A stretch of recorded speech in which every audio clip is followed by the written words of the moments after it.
Hello, all. It's another look at the Canadian government, the sneaky snakes, and how they're spying on us.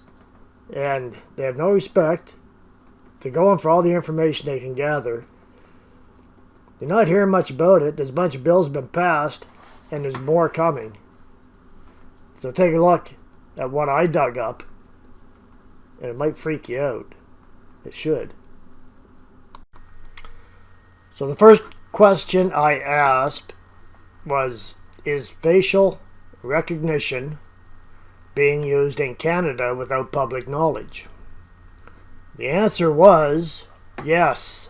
There have been instances in Canada where facial recognition technology, FRT, was used without widespread public knowledge or transparency, particularly by law enforcement and private entities.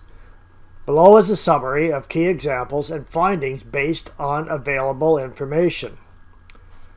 Police use of facial recognition, RCMP and Clearview AI. In 2020, it was revealed that the Royal Canadian Mounted Police, the RCMP, used Clearview AI, a facial recognition tool, without public disclosure. No surprise there. The RCMP initially denied using the technology, but later admitted to employing it in a limited capacity, primarily by the National Child Exploitation Crime Center, for identifying victims in online child sexual exploitation cases. That always seems to be the go-to for them. Well, we're doing it to protect the children. This use began in October of 2019 and involved two paid licenses. The Office of the Privacy Commissioner of Canada, along with provincial counterparts in Quebec, Alberta, British Columbia, investigated and found that RCMP's use of Clearview AI violated Canadian privacy laws because it relied on illegally collected facial images without consent. The investigation concluded that Clearview AI's database, which scraped billions of images from the internet without consent, facilitated mass surveillance, and the RCMP's use was unlawful.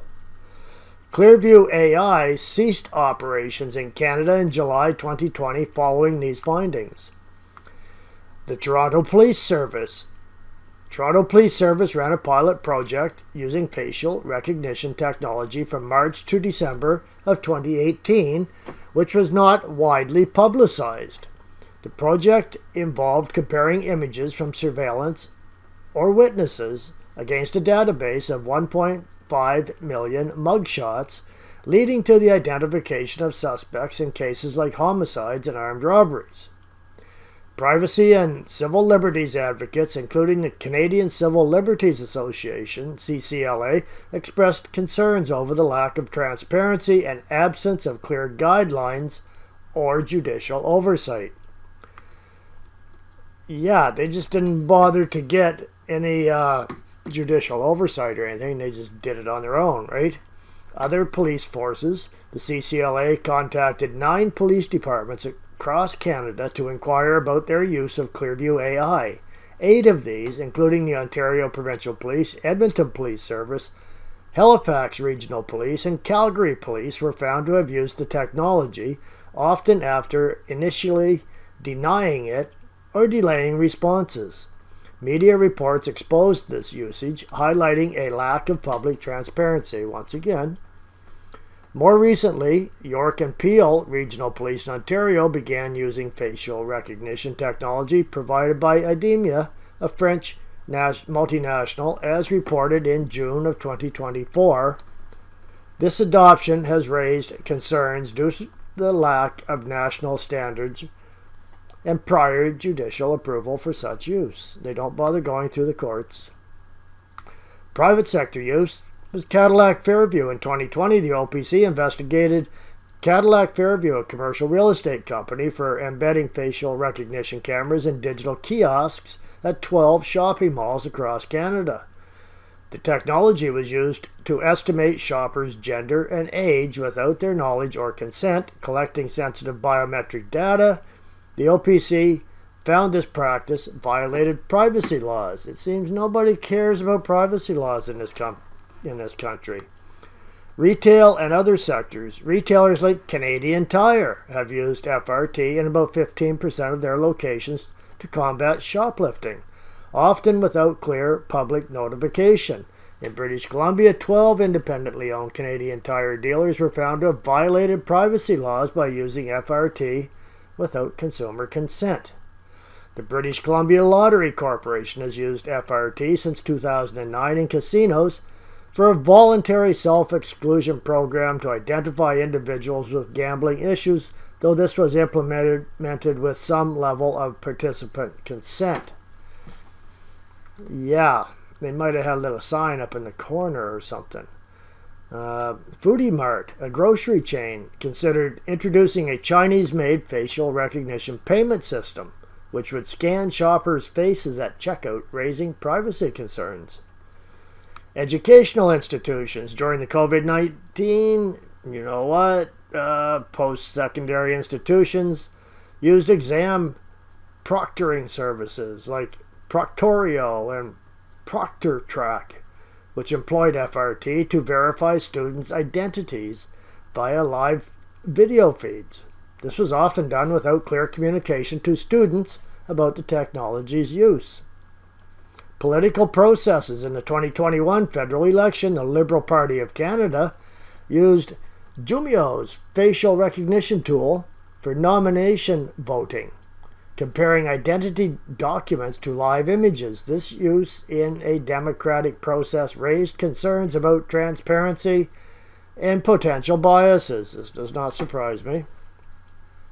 Border management. The Canada Border Services Agency, CBSA, uses facial verification technology distinct from broader facial recognition at primary inspection kiosks and Nexus kiosks in major airports.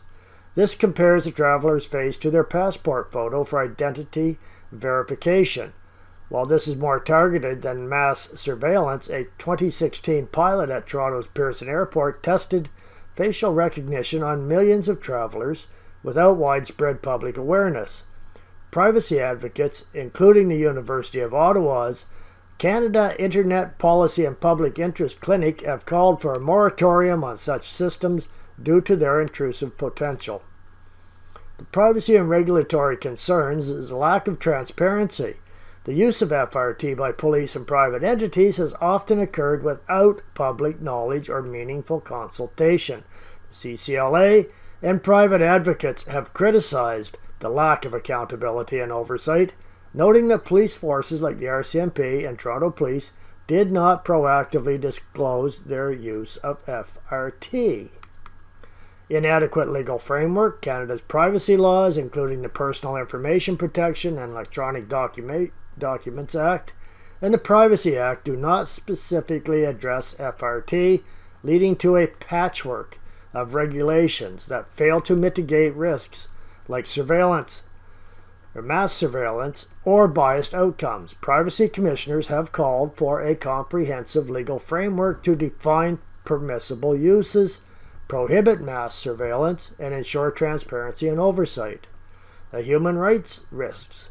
FRT has been shown to have higher false positive rates for people with darker skin, women, the elderly, children, and LGBTQ2S+ communities, raising concerns about discrimination and violation of rights like privacy, freedom of association, and freedom of expression.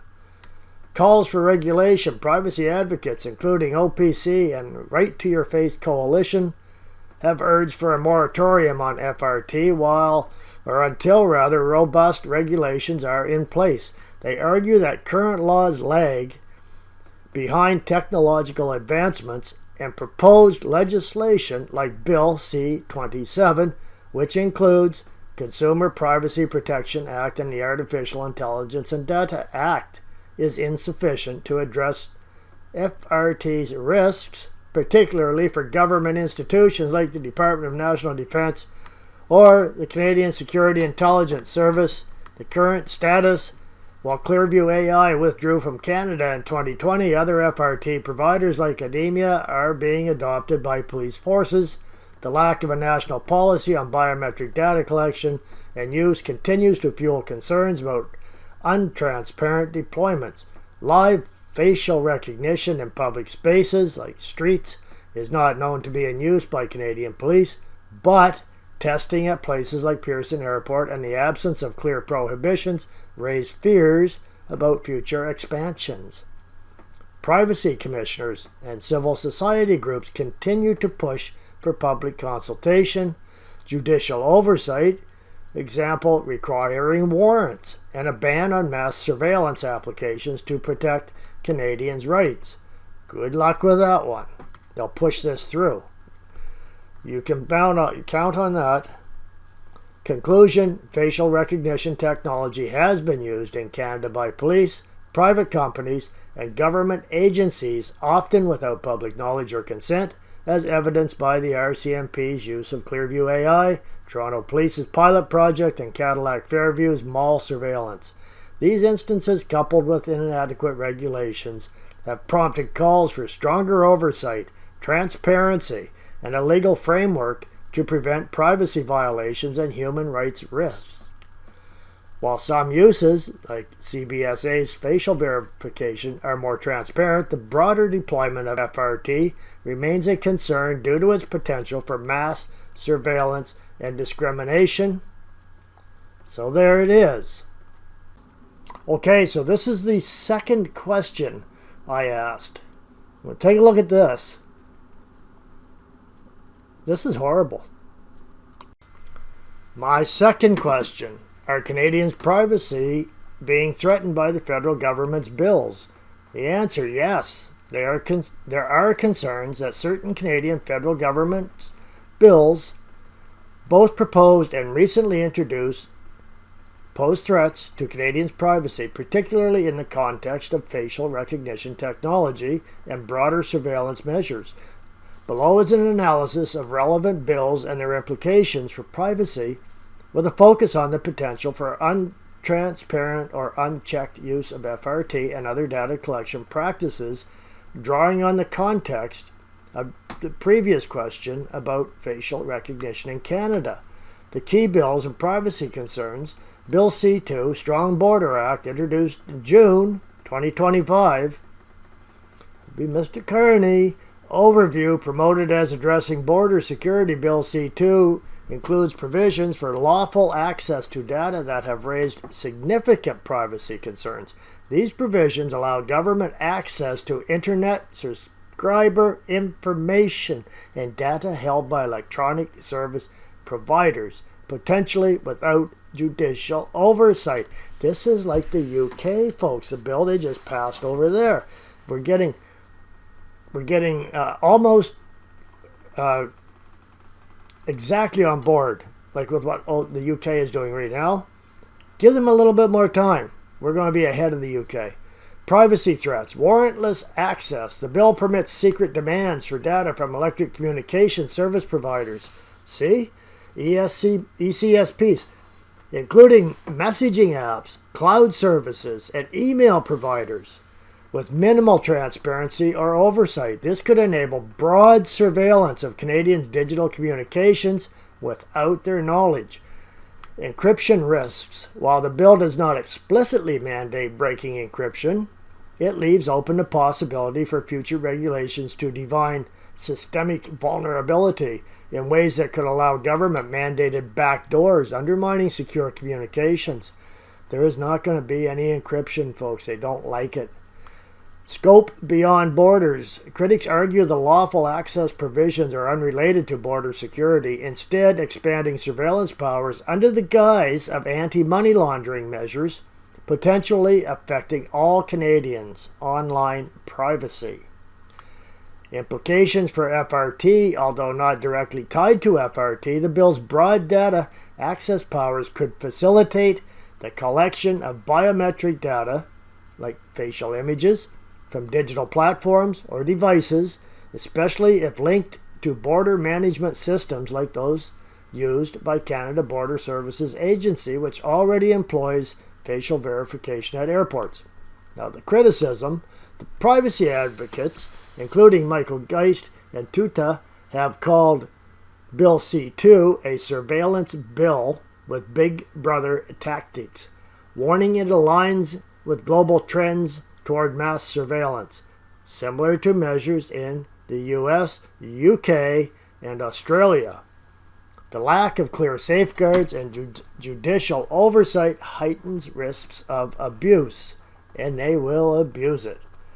Bill C-4, Making Life More Affordable for Canadians Act, introduced 2025. I don't think anybody's life is more affordable. Overview. This bill aims to exempt federal political parties from provincial and territorial privacy laws, such as British Columbia's Personal Information Protection Act, which a BC Supreme Court ruling recently confirmed applies to federal parties. Privacy threats. Unregulated data collection. Bill C-4 would allow political parties to collect highly sensitive personal information, such as political views, ethnicity, income, religion, and social media activity, without adhering to standard privacy protections like consent, access, or correction rights. This could include biometric data if parties adopt FRT for voter identification, or campaign analytics as seen in the 2021 Liberal Party's use of Jumio's facial recognition tool. Lack of transparency. The bill undermines transparency by removing provincial oversight, leaving federal parties with minimal accountability for how they handle personal data, potentially eroding public trust in democratic processes, as if there is any democratic trust in democratic processes left. Sovereignty risks. Data collected by parties could be shared with foreign entities, including U.S.-based platforms or data brokers, increasing risk of misuse, especially in authoritarian contexts. Implications for FRT. The lack of privacy oversight could enable political parties to deploy FRT without public knowledge or consent, similar to past untransparent uses in Canada like Cadillac Fairview's mall surveillance. The criticism of this is experts like Sarah Bannerman argue that Bill C-4 undermines voter confidence and engagement by eroding privacy protections, directly contradicting its stated goal of strengthening democracy. Bill C-27, Digital Charter Implementation Act, died January 2025. Overview. Bill C-27, which aimed to replace the Personal Information Protection and Electronic Documents Act with the Consumer Privacy Protection Act, and introduced the Artificial Intelligence and Data Act, died due to the prorogation of Parliament in January of 2025. It was intended to modernize privacy laws and regulate AI, including technologies like FRT. Privacy threats and benefits. Potential benefits. The CPPA would have strengthened privacy protections by enhancing the Privacy Commissioner's powers, introducing significant fines up to 5% of global revenue or $25 million, and requiring clear consent for data use. The AIDA aimed to regulate high-impact AI systems, potentially including FRT, to mitigate risks like bias and mass surveillance. Concerns? Critics, including the Office of the Privacy Commissioner, argued that Bill C-27 did not go far enough. It allowed regulatory exemptions for data disclosure without consent, like for research, and lacked robust oversight for AI systems.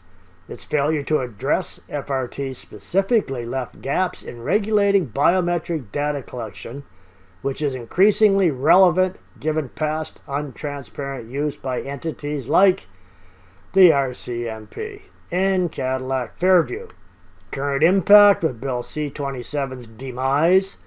Canada's federal privacy framework remains outdated. The PIP EDA and the Privacy Act, both from the 1980s, leaving Canadians vulnerable to privacy threats from technologies like FRT, especially in the absence of national standards. Implications for FRT. The lack of updated federal privacy laws means There are no specific regulations governing FRT in the private sector or by the federal agencies, increasing the risk of untransparent use, as seen in cases like Clearview AI. And there's Bill C-26. They sure like their bills on this surveillance. They're really into the surveillance of the public. Bill C-26, Critical Cyber Systems Protection Act. This died January 2025. The overview of the bill aimed to bolster cybersecurity for critical infrastructure by imposing data protection obligations and mandatory incident reporting. It died due to Parliament's prorogation. Well, that sounds good. The privacy threats. Broad data access. The bill empowered the government to designate systems as vital and access data for national security, potentially including biometric data if linked to infrastructure like telecommunications or border systems. A lack of oversight. Critics noted insufficient checks on government access to data, raising concerns about overreach, especially in contexts where FRT is used. CBSA's facial verification systems. Implications for FRT. While not directly addressing FRT, the bill's broad data collection powers could enable the government to access facial images or other biometric data from critical systems without public knowledge, similar to past CBSA pilots. Bill C-65, proposed changes to the Canada Elections Act, introduced 2024. Overview. Bill C-65 aimed to amend the Canada Elections Act, including provisions affecting how political parties handle personal data. It has been criticized for weakening privacy protections. Privacy threats. Weak privacy regime. The bill fails to incorporate the 10 core privacy principles. I'm sure that was an oversight, right, folks? Like consent, transparency, accountability, the little things. Allowing political parties to collect and use sensitive data without limits or public disclosure. This could include FRT for voter analytics, as seen in the 2021 election.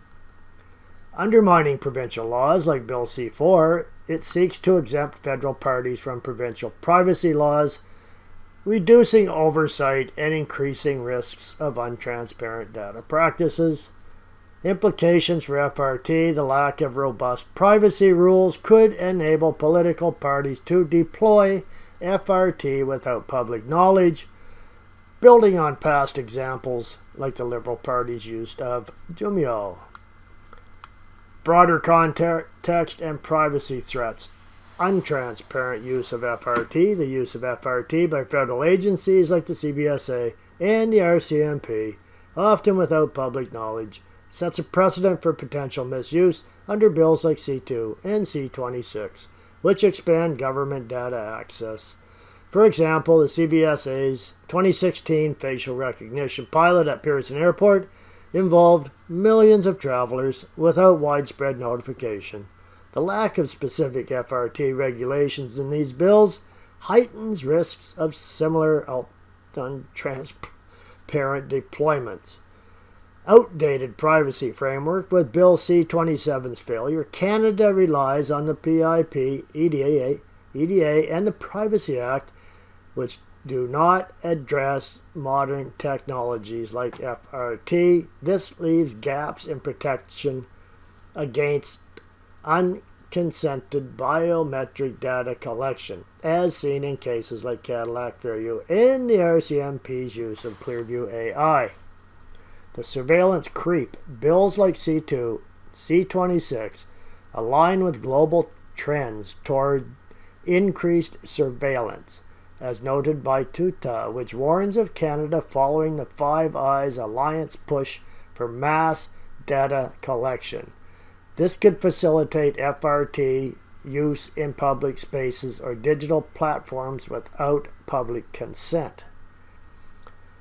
Political data exploitation. The Bill C4 and C65 highlight a specific threat to privacy in democratic processes. Political parties' ability to collect sensitive data including potential biometric data via FRT without oversight, could undermine trust in elections, especially given past untransparent uses. And I'll say past elections. AI and biometric risks. The absence of AIDA from Bill C-27 means no federal regulation of AI-driven technologies like FRT, which are prone to biases, higher false positives for darker-skinned individuals, and mass surveillance risks.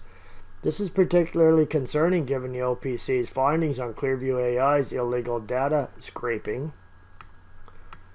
And mitigating factors and counter-arguments. Existing protections. The Privacy Act and PIPDA provide some safeguards, requiring federal institutions and private businesses to handle personal information responsibly.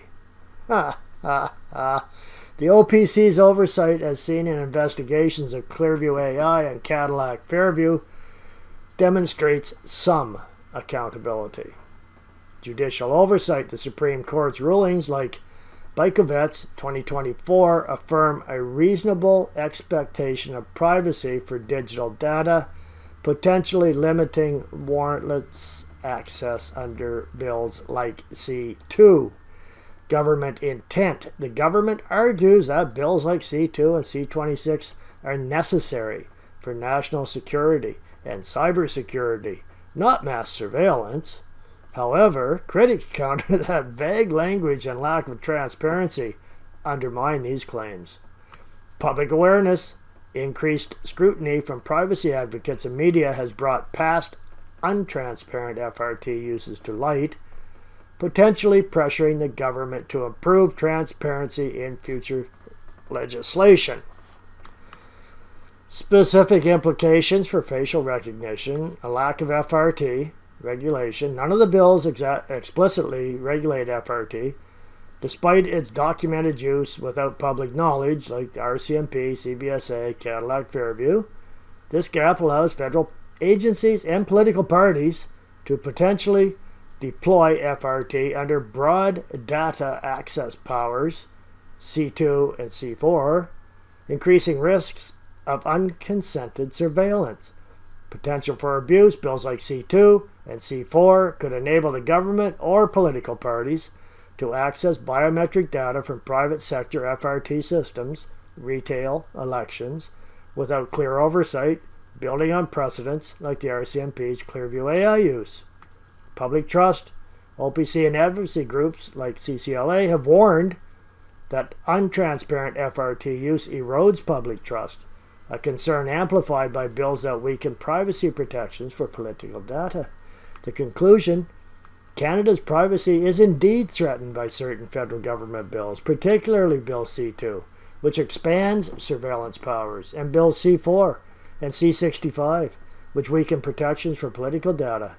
The failure of Bill C27 exacerbates these risks by leaving Canada's privacy framework outdated, especially for technologies like facial recognition, which has a history of untransparent use by federal agencies and private entities. No kidding. While existing laws and judicial rulings offer some protections, the lack of specific FRT regulations and the broad scope of proposed data access powers raise significant concerns about mass surveillance, lack of consent, erosion of democratic trust. Privacy advocates continue to call for stronger oversight, transparency, and a moratorium on FRT until robust laws are in place. Yeah, they continue to call for it, but I don't think they're getting it. Actually, we're probably going to get Bill C-63 too. This has really got me curious. I'm going to keep digging. I know there's lots more to find out. So if you made it this far, thank you very much for watching. Catch you on the next one.